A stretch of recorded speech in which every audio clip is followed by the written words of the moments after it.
It felt like falling out of the world. One second I was standing on the deck with my son in my arms. The next, I was in the water, gasping, sinking, choking on salt and betrayal. My own father had shoved me. My mother. She stood there, holding Eli, and then she let go. They didn't scream. They didn't panic. They just watched us vanish into the ocean like we were trash. I remember the cold first, then the silence. Not the silence of peace, no, the silence of being erased. We'd been on a family cruise. My parents said they wanted to reconnect.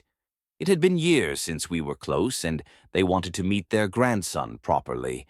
Said they were sorry for everything. I believed them. I shouldn't have. Everything about that trip had a strange taste, sweet but sour underneath.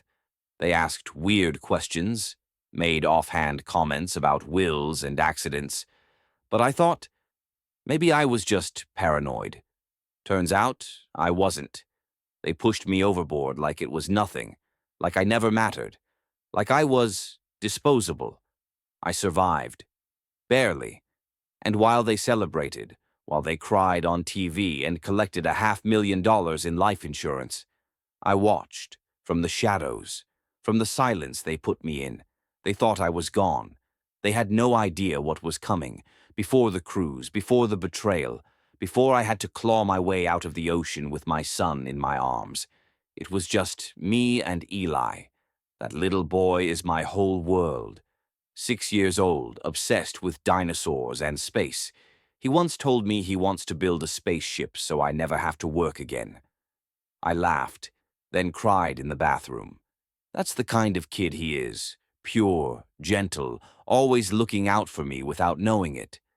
We've been through a lot, me and him. His mom left when he was 4, just packed her things and walked out. No fight, no custody battle, no child support. Said family life wasn't for her, that she needed to find herself. Left a note that said, "You'll do better without me." Maybe I did. But Eli didn't deserve that. I work 2 jobs, one remote, one on site. I take Eli to school, pick him up, help with homework while heating up boxed mac and cheese. I haven't had a day off in 3 years, and I don't care. I live for that kid's smile. But it gets lonely, and it stings, knowing your own family barely checks in. My parents were never warm. Respectable, yes. Respected, even.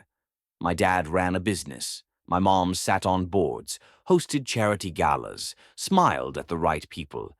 But inside our house, it was all appearances.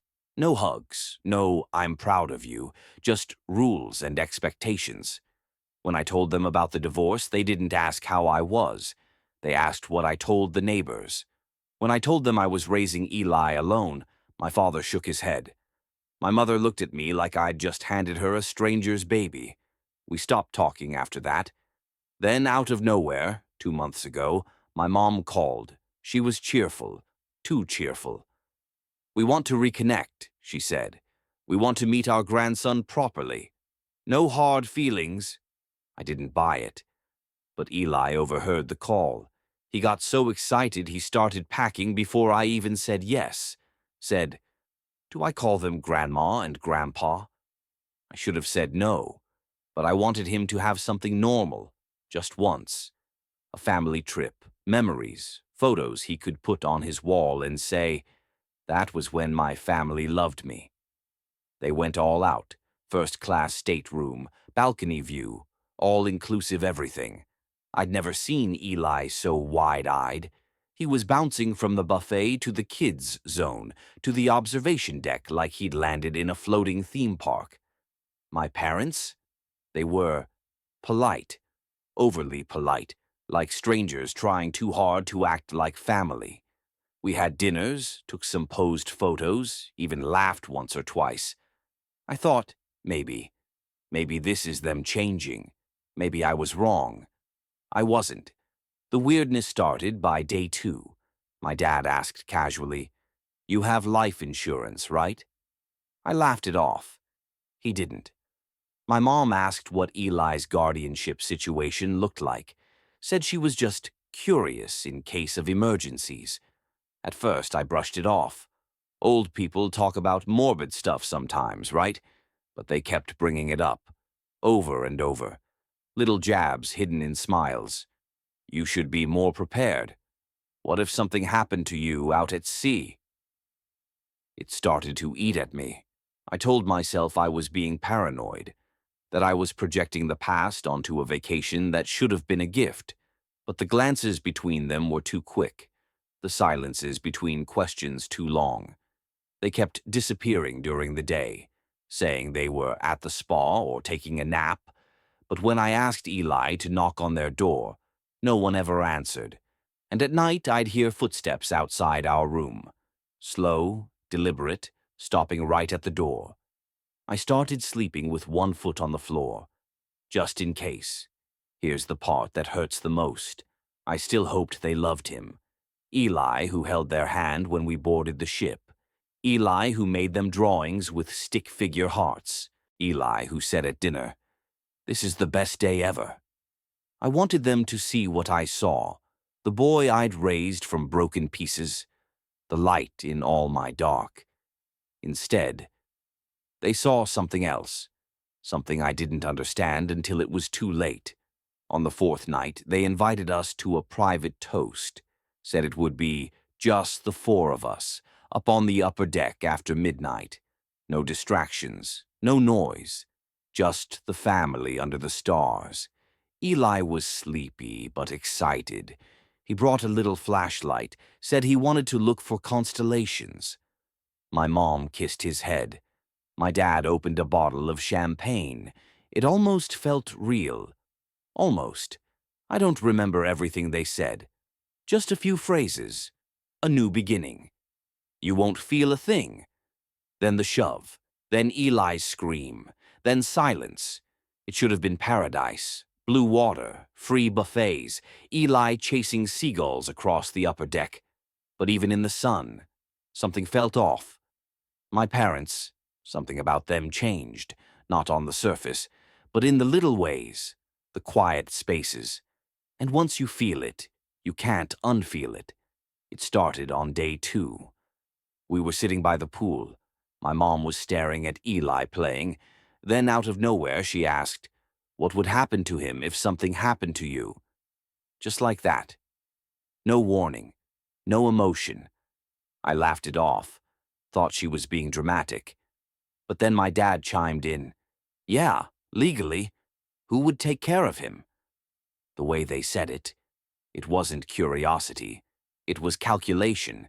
It made my stomach turn. It wasn't the question, it was the timing, the tone. You don't ask things like that on a vacation, not unless there's something you're not saying. They stopped joining us for meals. When we found them, they'd go quiet, end conversations the second we walked up. I caught my mom whispering on the phone late one night. When she saw me, she slammed the balcony door like I'd interrupted something criminal. And my dad, he stopped calling me kiddo, just stared at me sometimes like he was measuring something. There was one night, we were in the ship's piano lounge, soft music, ocean outside. My mom leaned over and said, "You really should update your will. These days, it's irresponsible not to." I blinked. "Why?" I asked. "What do you know that I don't?" She just sipped her drink. Didn't answer. That silence hit harder than any word. At first, I thought maybe I was spiraling. Maybe it was just stress. Maybe they were trying to help, just awkwardly. But the more I told myself that, the more the cracks grew. It wasn't in my head. It was in the way they watched us. Not with love, with distance. Eli started noticing too. "Why is Grandma sad at me?" he asked one morning. "She looks mad when I smile." I didn't know how to answer that. He was 5. He shouldn't be translating adult emotion, but even a child could feel it, whatever they were planning. One morning I woke up to find Eli's life jacket gone from our cabin. Gone. Just his. Crew couldn't find it. No explanation. When I told my dad, he said maybe it got mixed up with the spares on deck. Except we'd never taken it on deck, and he said it too fast, like he already had a line prepared. That night I couldn't sleep. I lay awake listening to the creaks of the ship, my mind racing. Who were these people, and what were they capable of? The next morning I made a decision. I didn't care if I sounded paranoid. I was going to keep Eli close, eyes open every second. No more letting him wander even 10 feet away. If they were planning something, I was going to be one step ahead. But that night, it rained.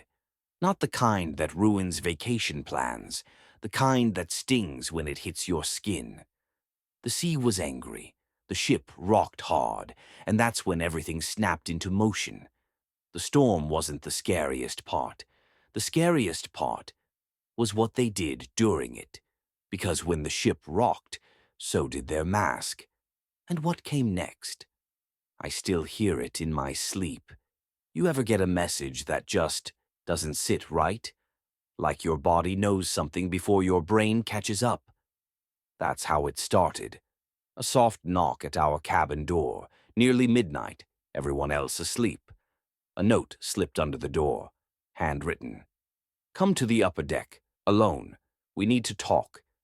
No name, no explanation, but I knew that handwriting. It was my dad's. I stared at that note for a long time. Something about it. It wasn't a request. It felt final. Still, I didn't want to believe they'd go that far. Not them. So I did something smart. Something that probably saved us both. I didn't leave Eli. I scooped him up in a blanket, sleeping and warm, and carried him with me, just in case. The upper deck was nearly empty. The storm had passed, but the sky still growled low. The sea was black. We were the only ones up there. At least, that's what I thought. My parents were waiting. They stood by the railing, arms crossed, barely looking at me. No hi. No, what took you so long? Just silence. I asked, "What's this about?" My mom looked at Eli in my arms and said flatly, "You shouldn't have brought him." I stepped back. Everything inside me screamed run, but I didn't know where. Then my dad moved fast, too fast. He yanked Eli out of my arms before I could react. Eli screamed, not just scared, terrified. I lunged, but my mom blocked me. I kept shouting, "Give him back! What are you doing?" But they didn't answer. They weren't panicked. They weren't angry. They were calm, too calm. That's when I knew. This wasn't a moment of madness. It was planned. My dad held Eli tight. My son was sobbing, reaching for me. I made a move toward him, and that's when it happened. My mom grabbed my wrist, twisted it hard, and shoved. Harder than I thought she ever could. I stumbled, then slipped, and the world flipped. Water, cold, black, endless. The splash swallowed my scream. I sank so fast it punched the air from my chest. Salt burned my eyes. Panic burned everything else. I kicked, thrashed, clawed my way back up, gasping as I broke the surface. I looked up just in time to see them, still standing at the rail. My mother turned away. My father held Eli and walked back inside, like nothing happened, like I was already gone. That moment, that was death. Not the physical kind, but the part where you lose faith in everything you thought was true. My parents didn't just betray me, they tried to erase me. I treaded water, screaming Eli's name over and over. Nothing. The ship kept moving. No alarms, no lights, no help. And then it hit me. They never reported me missing. They didn't plan to. I kept myself afloat for what felt like hours, muscles burning, voice gone, waves slapping like insults. And the thought that kept looping in my mind? Eli's alone with them. My sweet boy, trapped in the hands of monsters who wore the faces of family. Part of me wanted to give up. Let the sea take me. Let the betrayal end there. But then I heard his voice in my head, That tiny laugh, that bedtime whisper, "I love you more than the moon." That pulled me back. Number not like this. I wasn't going to die here. And Eli, he wasn't going to be raised by them. I'd rip the world in half if I had to, but I'd get back to him. I would survive. I don't remember how long I swam, but I remember the lights, a tiny cargo vessel in the distance, blinking like a heartbeat, and me, barely breathing, waving one hand. One chance. If they didn't see me, this story wouldn't exist. I don't remember passing out, but I remember waking up, salt in my throat, crusted on my lips, my arms numb, skin like stone. But the boat was real, a tiny fishing vessel, rusted, faded paint, two men shouting in Spanish. They pulled me in like I was driftwood. One wrapped me in a blanket. The other handed me water, shaking his head like he couldn't believe I was alive. Neither of them spoke much English, but they didn't need to. They saved me. They got me to shore, a small port miles from anywhere civilized. And just like that, I was back on land. But I wasn't home. I didn't even know who I was anymore, just a man the world thought was dead. And that was the first advantage I had. I used a fake name at the hospital, said I fell overboard from a small vessel. No ID, no family. The staff didn't ask too many questions, probably figured I was some reckless tourist who got lucky, which is exactly what I needed. 2 days later, in the hospital room, I saw it. The news. My name on the screen. Tragic accident. Man presumed dead after cruise ship fall. And there they were. My parents, crying. On national TV, holding Eli in their arms, sobbing about how they tried to save me. Calling me a wonderful son taken too soon. I nearly tore the remote in half. There was my son, my baby, trapped in their arms, not knowing the truth. And these people, these liars, were using my death as a performance. They didn't just kill me, they monetized me. I spent the next 2 weeks hiding out in a cheap rental, using burner phones, cash, keeping my head down. I watched everything I could, local interviews, online tributes, press releases. That's when I found the biggest clue, a donation link, and a GoFundMe. My parents had set up a massive fundraiser in my memory, claimed they were grieving, that Eli needed support. The donations were flooding in, over $100,000 in the first week alone. But it wasn't just public sympathy money. There was more. Life insurance. Turns out, 6 months before the cruise, they'd taken out a new policy on me. $500,000. Beneficiaries? You guessed it. My loving parents. And you know what really hit me? They forged my signature. All those years I thought they were distant, cold, maybe just strict. They were planning something. Planning this. I wasn't their son. I was their exit plan. But if they thought I'd drown quietly, they didn't know me at all. I knew I couldn't go to the police yet. Not without proof. Not without a plan. If I showed up too early, they'd claim I faked it. That I was unstable, dangerous. I had to be smarter than them. So I stayed hidden, got fake documents, rented a new place under a different name, started collecting everything I could. Screenshots, donation receipts, insurance details, surveillance footage. I even reached out to some reporters, anonymously, planted seeds.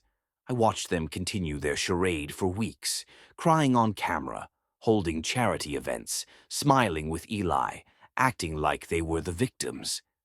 But behind the scenes, they were spending the money, trips, jewelry, a new car, all while my son called my mother Mommy by mistake.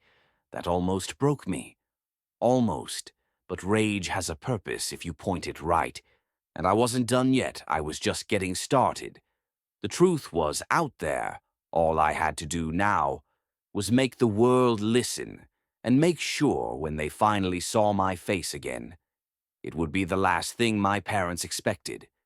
If someone destroyed your life, stole your child, faked your death, would you let the law handle it? Or would you handle it yourself? The thing about betrayal, it doesn't just hurt, it sharpens you. It teaches you to watch, listen, anticipate. And that's exactly what I did. They thought I was gone, buried at sea, no threats, no questions. But I was alive. And every second they paraded Eli around like a trophy, I was building something. A plan. First, intel. I dug into their finances, socials, patterns. Turns out, grief makes people sloppy. My dad started posting photos of their healing journey, a new car, tropical getaways, even a caption that read, "Living each day like it's our last." For him, sickening, but useful. My mom had joined 2 widow support groups online. She posted long-winded essays about her heartbreak. Meanwhile, she was draining the GoFundMe and cashing insurance checks like nothing happened. Every post, every selfie, it was all evidence.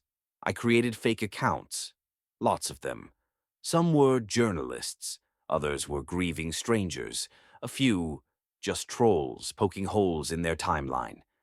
I started slipping questions under their skin. Why wasn't there a formal investigation?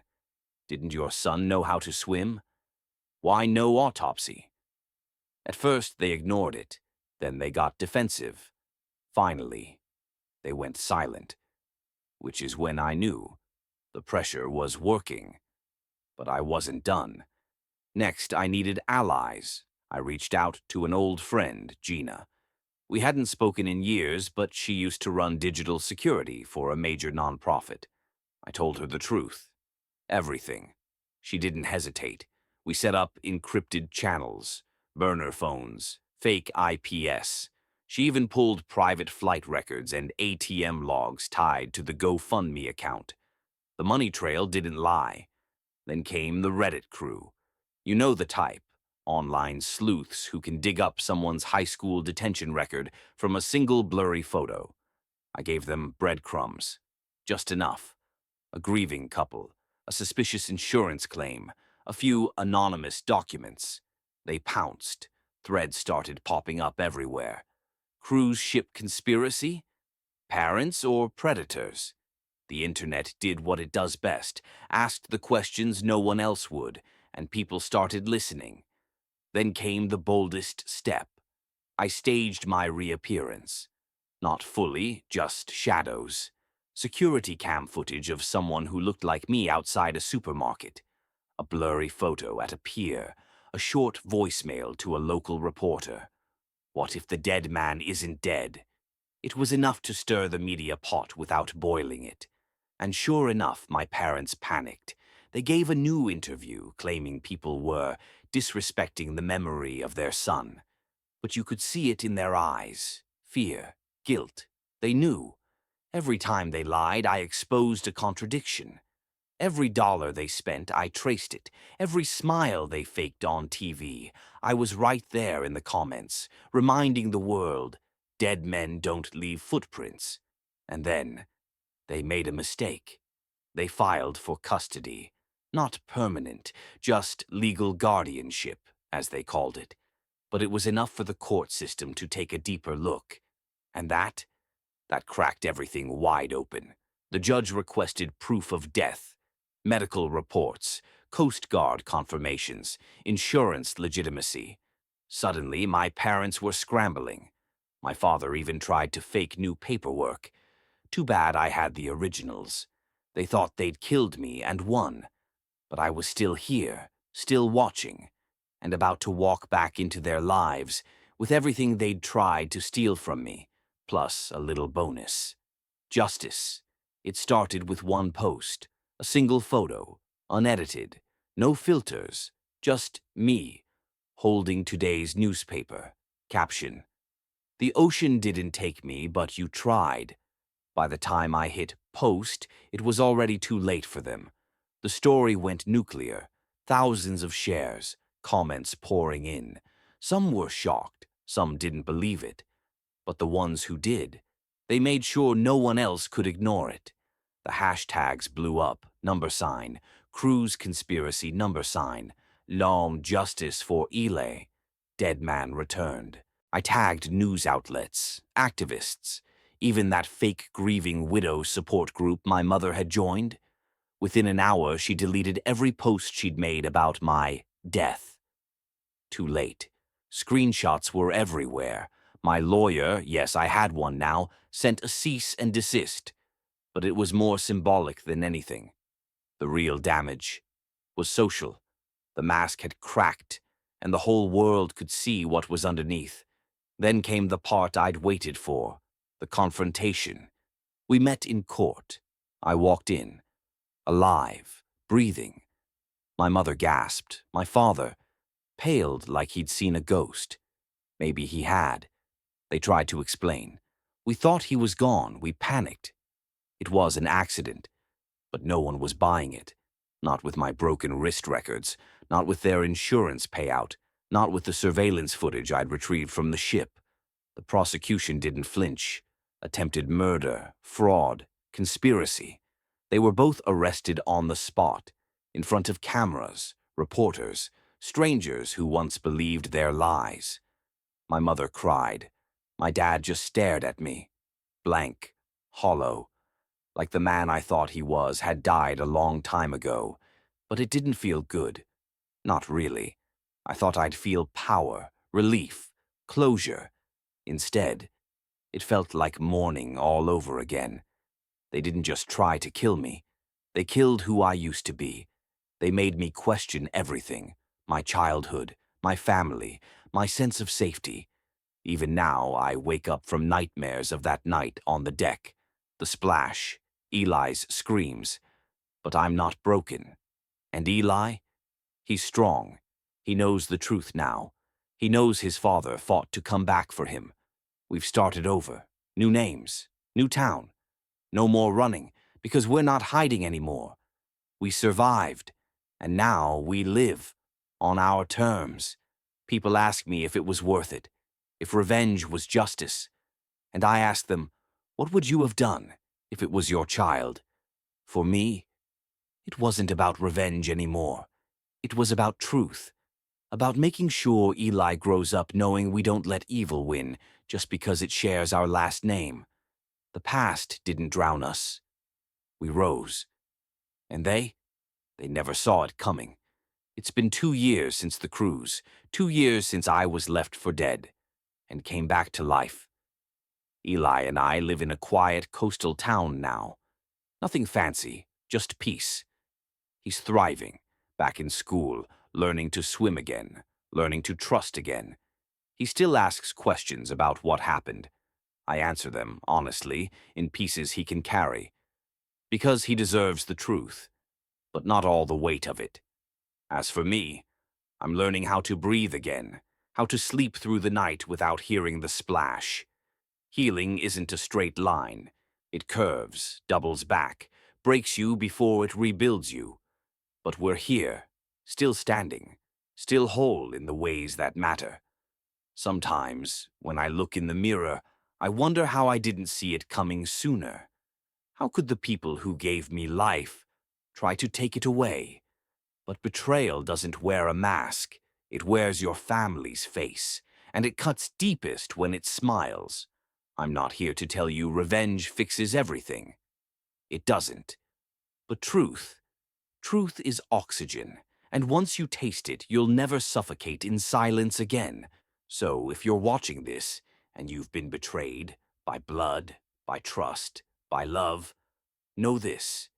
You're not weak for surviving. You're powerful for still being here. And you're not alone. If you stuck around to the end, thank you. This story was painful to tell, but I hope it reminds someone out there. You're not alone. If you want more real stories that pull back the curtain on human nature, hit that subscribe button. I promise there's more to come.